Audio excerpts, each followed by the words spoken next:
Welcome to the Jaco Report. I'm Charles Jaco. Like they used to say on the TV show Cops, all suspects are innocent until proven guilty in a court of law. So Steve Stenger at least has that going for him.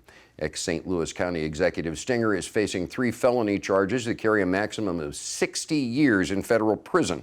The 40-page indictment issued before Stenger resigned details wiretaps, emails, texts, and taped conversations, meaning, you guessed it, somebody wore a wire, showing that Stenger allegedly traded favors and county contracts to campaign donors in exchange for campaign cash. It all started in 2015, right after Stenger was sworn in as county executive, and the irony is that Stenger got the job by beating then County Executive Charlie Dooley in the 2014 Democratic primary by accusing Dooley of the same kind of corruption the feds allege against Stenger. Stinger's charges turned out to be false, but many say Stinger's accusations against Dooley were dog whistle racism, painting a picture of an incompetent, corrupt black candidate from North County. It worked.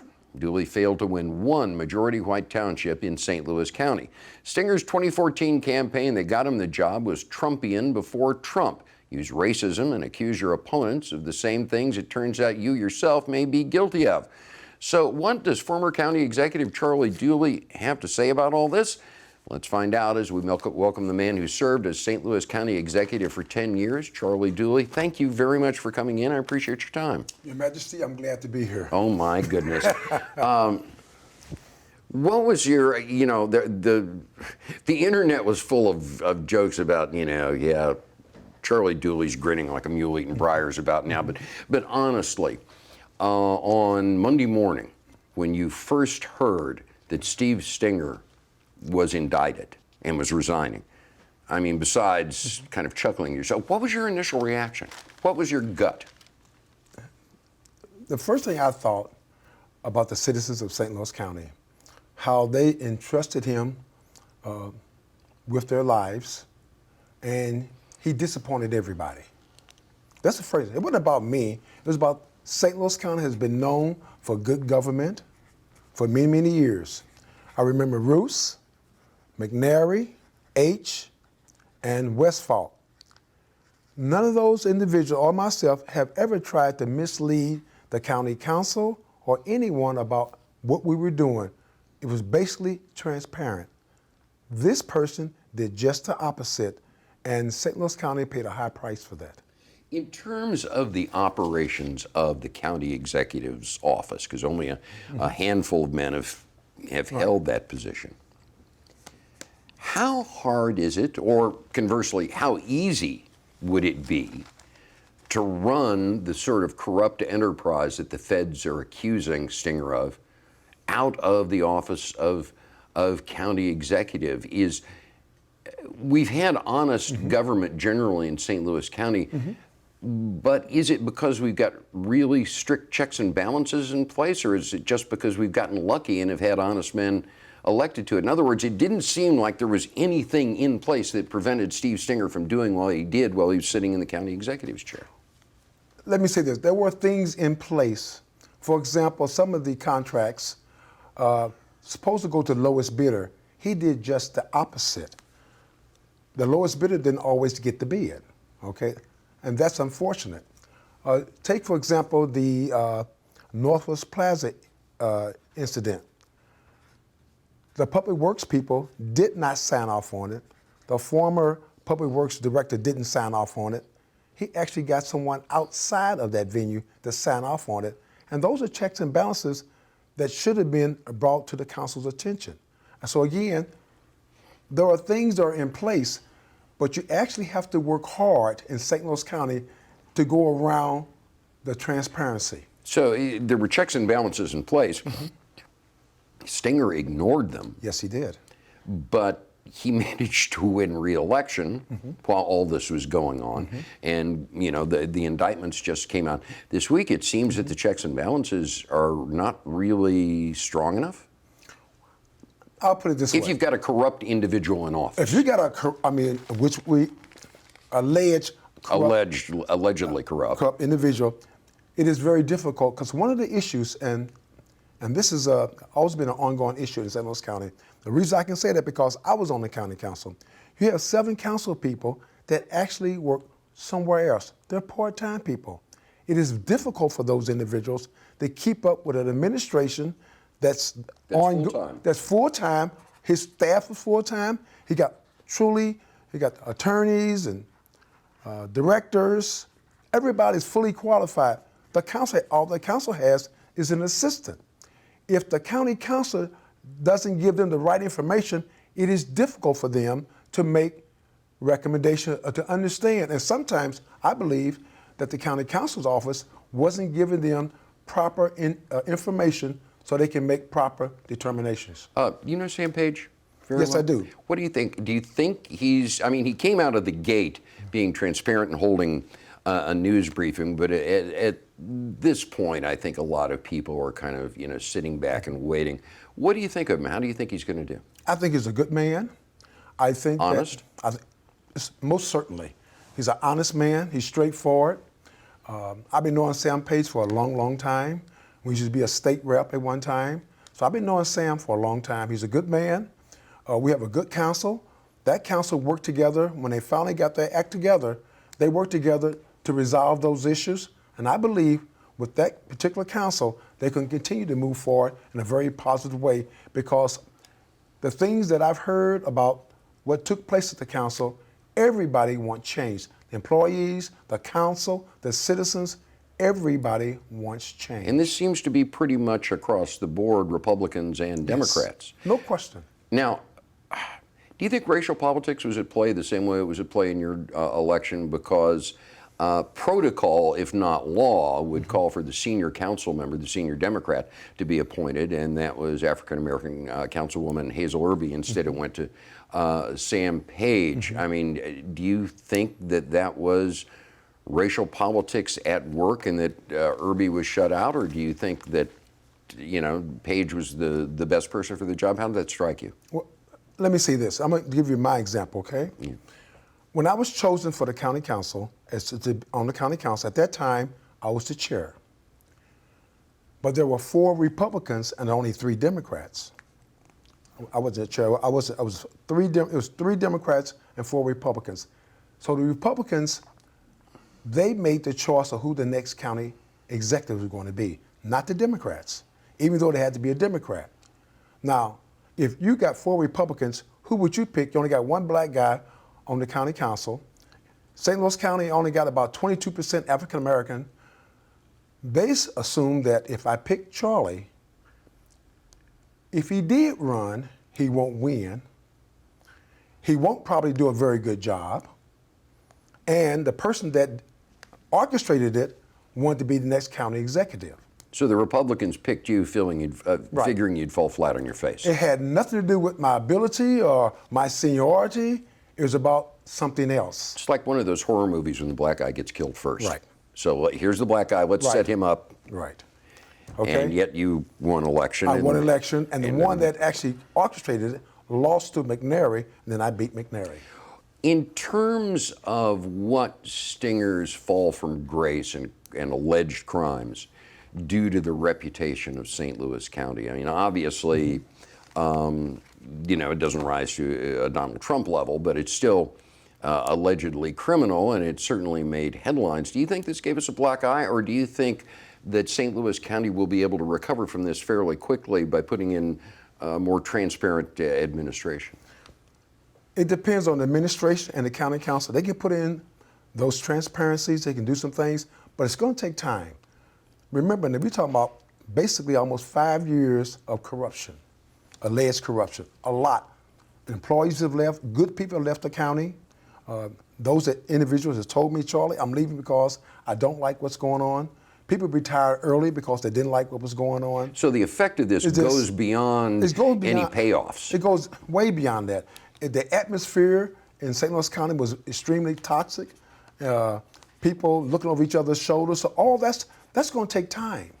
But at least we start the healing process with Sam Page and the county council moving forward. And again, remember, this is Republicans and Democrats working for positive change in St. Louis County. But do you think Hazel Irby got screwed? Say again? Do you think Hazel Irby got hosed?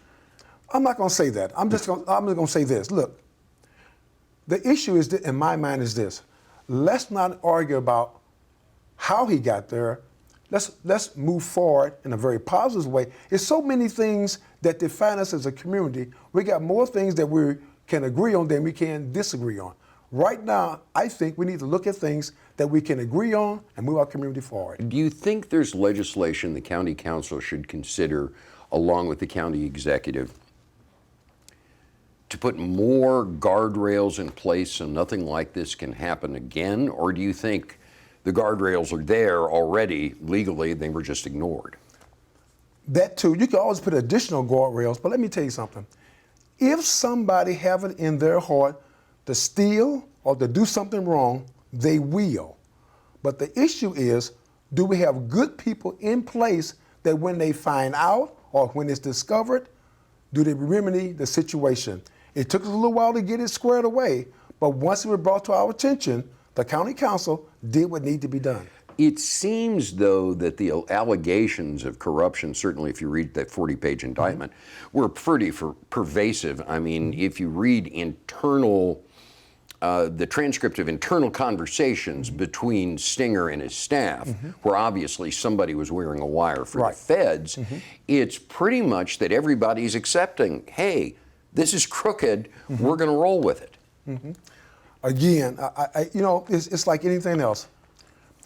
It's what you consider the norm, and it comes from the head. If the head says that the norm is wishy-washy or alleged pay for play, that's the norm. People get used to that. It's unfortunate, but it happens. Can you figure out for me how, on one hand, the citizens of St. Louis County could react to who Bob McCullough was or is and what he had done by electing a reformer like Wesley Bell, and those very same voters would return Steve Stenger to office in 2018, even though nothing had come out yet? There were plenty of indications that he was running an ethically shady operation, maybe not blatantly illegal, but certainly pushing the boundaries. I mean, how does that happen? On one hand, you have this great reformist surge that puts somebody like Wesley Bell in office. On the other hand, you get Steve Stenger reelected. You know county voters much better than I do. What's going on here? That is peculiar. I did find that peculiar. But I would tell you that there's a lot of more things in place, quite frankly. One of the things that, let's be clear about this, St. Louis County, for the most part, is a Democratic county when it comes to the county executive. Right. It is very difficult for a Republican to win the county executive seat. When Mr. Stenger came out and indicated that his opponent possibly could have contributed to Eric Greitens, or could have supported the now president, that did not go very well in some areas of St. Louis County. So you think him accusing Mark Mantovani, whom you backed, by the way, of not being a real Democrat, did the trick? I mean, it helped. Yet a lot of people have accused Steve Stenger of not really being a Democrat, that he's Democratic under kind of a flag of convenience, that he actually represented a fairly conservative area, and that in any other world, he would have been a Republican. Well, no one actually advertised it either. He advertised about Mark, and remember the last days of the election, that's all you saw against Mark about why he wasn't a real Democrat, why he wasn't this and why he wasn't that. And to me, that makes he was a person of great integrity. I thought he would bring great value to this area, but by the same token, he pushed some areas that was a flashpoint for some people. That he could, especially when he talked about the now president, that maybe he could have supported the now president. That really did not. Yeah, the idea that he might have supported Donald Trump was the end for a lot of people. For a lot of people, I mean, they didn't even look at the resume or what this man could do. They just looked at, well, if he's for that person, I'm against him. I'm against him. Talk to me about the Stenger campaign in 2014. He accused you of, quote, corruption. Then County Police Chief Fitch, who's now on the county board, did the same, as did Bob McCullough, who's no longer county prosecutor. when it all came out in the wash, what they accused you of, this heating and air conditioning deal with the Samsung company on building the new Justice Center. Okay, there was an FBI investigation. Slam, bam, thank you, ma'am. We finished it. There's nothing to find here. Right. Everybody go their way. So it was clean. Yet they slammed you with that. And why do you think that that stuck in a racial way? In other words, if they're accusing you of corruption, it stuck harder in the white parts of St. Louis County than it did in the race-neutral or African-American parts. Why? Well, again, Charles, I'm 71 years old. I do not try to fool myself. In some areas of these United States, if you indicate that a black politician is corrupt, if it's rumored, and it actually is stated on the radio, or sometimes it's stated in news columns, okay? Or it's stated whereas, quote, credible people say these things, then it must be true. It has to be true. Well, Bob McCullough said it. Well, the police chief said it. So so you're thinking they were more likely to believe corruption charges against you than they would have been against a white candidate? There's no question about it. I believe that. That's my belief. Let me say this about, so you have a clear understanding what's going on.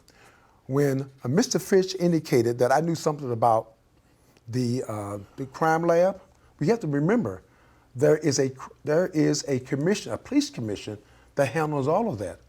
How in the world can a police chief that works with the police commission didn't know who got contracts? That makes no sense. 5 years ago, you were victimized by these false charges of corruption. You were, I won't say victimized, but you were the subject of certainly a dog whistle racist campaign. I can only imagine how you felt at the time. 5 years later, how do you feel?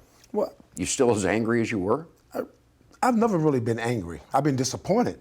It's still as disappointed It was as you were. disappointing. It was disappointing. One of the things that helped with that election was the unions did not support me as well.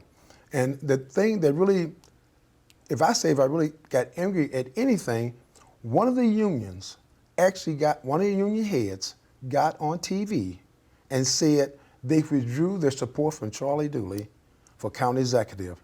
And that person, not one time or that union, have contributed to my being county executive the whole 11 years I was county executive. To me, I could not believe what I was hearing from this person saying that. And I thought, that's a complete lie. So they had withdrawn an endorsement they'd never made. Yes. And most people, even other unions knew that. But that person actually came on TV. Those are the kind of things that I'm saying to you, is that if you get someone like that that brings supposedly credibility to something and they tell an outright lie, what would you think? What's your future hold? Would you get back in the game? No, I am. Look, You're done? I'm done. I have had a great time. I enjoyed being the county executive of St. Louis County. I met a lot of good people, and people always say, well, Charlie, what's the best thing about being county executive? The best thing about being county executive, I think, is that you get to meet the people that you don't see on TV, you don't hear them on the radio, okay? Those are the people that make the life in St. Louis County workable every single day that you don't hear about. For somebody who says they're not going to run for anything, you sure sound like you're running for something. Well, listen, again, I love St. Louis County. We got a lot of good things going on in St. Louis County. That's great. We got a great metropolitan area. I'm always going to be engaged in our community because I still live here. But you're not going to run for Well, elective I'm not office? running for office, no. Any office? Any office, no. Probably a relief to Steve It Stenger. is. I mean, so a final, to wrap this up then, I mean, you're disappointed in how this came out. You're disappointed in the system. Are you disappointed in the voters of St. Louis County? Well, I'm gonna tell you what I'm disappointed somewhat of myself. Maybe I should have did a better job in advocating what I stood for. So some of it has to do with me as well, and my administration. We could have did a better job as well. So it's not all one way. When you look back at it, you say, well, I could have did this, I could have did that. But at the end of the day, the people that were saying certain things about me, it was racially charged. It's no question about that. But for me to tell you that it's all someone else's fault, I have some of that blame as well. Charlie Dooley, a pleasure. Thank you for coming Charlie, in. thank you. Great to see you. Our thanks to former St. Louis County Executive Charlie Dooley, and our thanks to you for joining us. We hope to see you back here next week for another edition of the Jaco Report.